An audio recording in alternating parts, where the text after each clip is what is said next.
All right, y'all, so I'm out here. That's the boat, you know, of course the truck. The boat needs a new motor. All right, y'all, this is the project. Got to put that outboard motor on this boat. This is my boat. It's been sitting up for 4 years. It's a 20-foot Maxum Cuddy Cabin. This is the start of the project, and already I'm running into issues. So this motor is a Mercury Marina, has this kind of eye hook to lift it with. I thought it would be the same for this Chrysler Force motor, but it has this type of bolt on it. So I need to get another threaded eye hook to go on this one. Also, the controls on this motor, or the throttle and the transmission, the gear shift, are different. So those are brand new throttle and transmission cables that I got. And this one has a completely different setup. So new controls, everything, the whole deal. But at least let's try to get it mounted.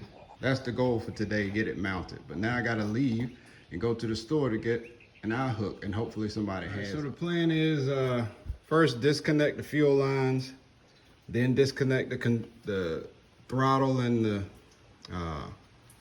transmission linkages, and then disconnect the steering ram right here.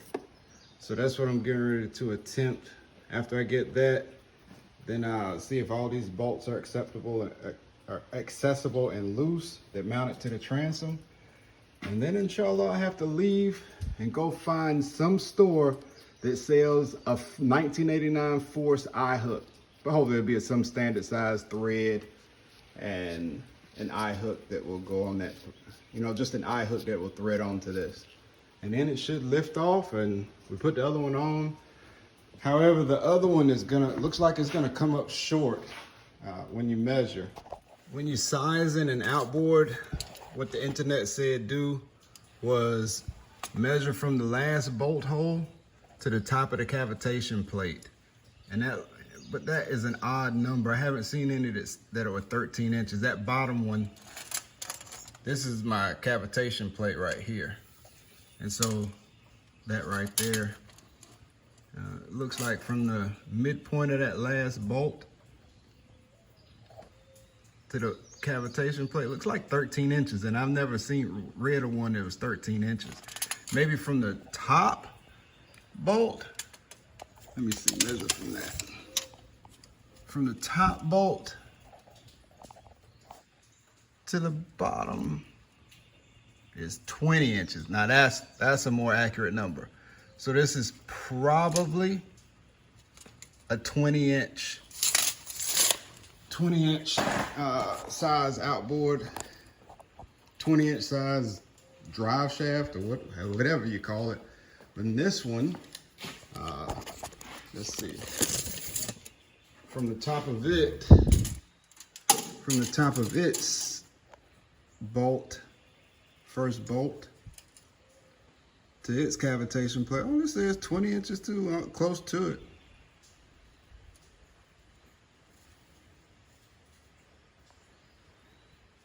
Close enough. All right, so maybe it's gonna work.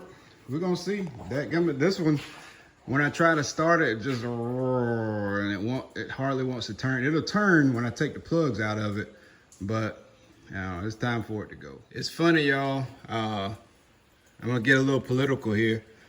Back when America was great, I say that tongue in cheek. But you know what not tongue in cheek. America, I still can't think of any place else I'd rather be born or live in than America. I'd love to visit some other places in the Caribbean and all of that, but I'd rather live in America. But anyway, back when America was great and we built stuff, we didn't outsource it to everybody and then go sit on the couch and watch Netflix. Back when America was great, all of these bolts are in 5/16s, 3/8, half inch, everything on here. There's nothing metric. That's crazy. Can you imagine a world where you don't use metric wrenches? Dang, you know it's old. Yeah, everything's SAE. I'm in my cousin's shop, and if you didn't know, whenever you have these these type controls, you just it pulls back. You put it on. I like this design. You put it on there. It has a little indent, and it locks on right there on that little nib. Where's my finger?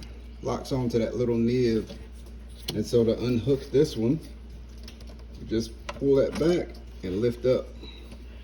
But I dropped one of those SAE bolts down in the bottom. You can't see it. Anyway, I dropped it down there and I don't have a magnet. I'm working in my cousin's shop. The shop is pretty awesome. This is where I did the lift kit on the truck. Anyway, I got to go, and when you're in somebody else's shop and he's not available, I'm having to find all the tools on my own, searching everywhere, and all I need is a magnet. You know, I should have brought one from home anyway. All right, so I disconnected and moved away the fuel line. This one just runs back from the carburetor, so I'll put that back on, because I think I'm gonna try to sell this starter for parts. The coils are still good, the starter's good, the carburetors are good, the fuel pump is good, the heads are good. Just that block, it probably needs new piston, probably needs a rebuild on the block, but all the parts are good, the drive shaft. Anyway, disconnected all of that stuff. Now it's just doing the steering arm and the ground. I meant the power for the starter and the ground. But then I noticed all of these wires going back to the cockpit, and it lists, you know, this is for the starter, the tachometer, the magno, the choke, temperature sensor, the battery. All that stuff is here. I need to leave this hooked up and pull this cable here from the dash and leave all those wires at the end open for somebody else to use if they want to buy it. All right, so now let me figure out how I'm gonna trace that cable back up to the dash and disconnect all them things.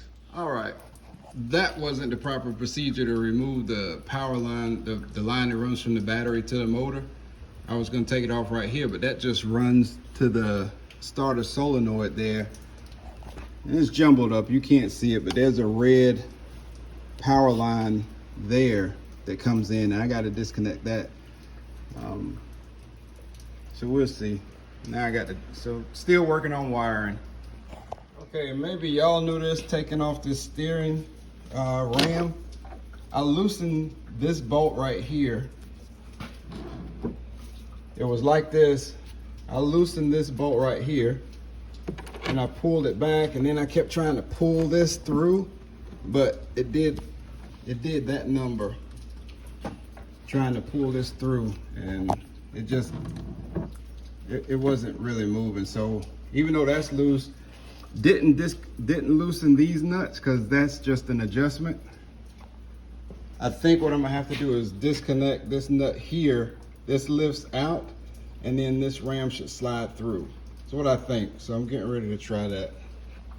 Y'all, so one discovery was I went in to disconnect the power, and it was not, the ground was not connected, the circuit wasn't completed, so that's why it wouldn't spin with the spark plugs in. I put it on the battery and it spun perfectly. It would fire up, but it's just not running strong anymore. So it'll run strong now, I know that. I mean, it'll start up, I know that now, but it won't run strong. But I was about to try to pull these wires, this wiring, main wiring, from the front of the boat back, but it branches off too many times. I'm gonna cut it, y'all. I know that's pretty whack, but somebody gonna have to buy somebody else's wiring harness. I'm not doing that. All right, guys, this is malpractice, but really, I'm only down here for today. It's 6 hours away from my house in Carolina. I'm in Maryland. And so I gotta get this done. I gotta make my son's soccer game tomorrow. I gotta get this done. So I need to go to the store. I cut all the wires, but whoever gets it after me can see the color codes. They see these color codes, And if they're putting it back onto a boat that was a forced motor originally, they'll have this already on the boat and they can just splice it in. It's gonna be the easiest way to do it. If I lined it up, you see this hole is in the original, right there where that bolt's coming through. You see the boat? That's the original. Here's the other original hole, and the them bottom. ain't even nowhere near. No, And then it's here. right. And this one, yeah, it's Yeah. no luck. I have to pick up on it tomorrow.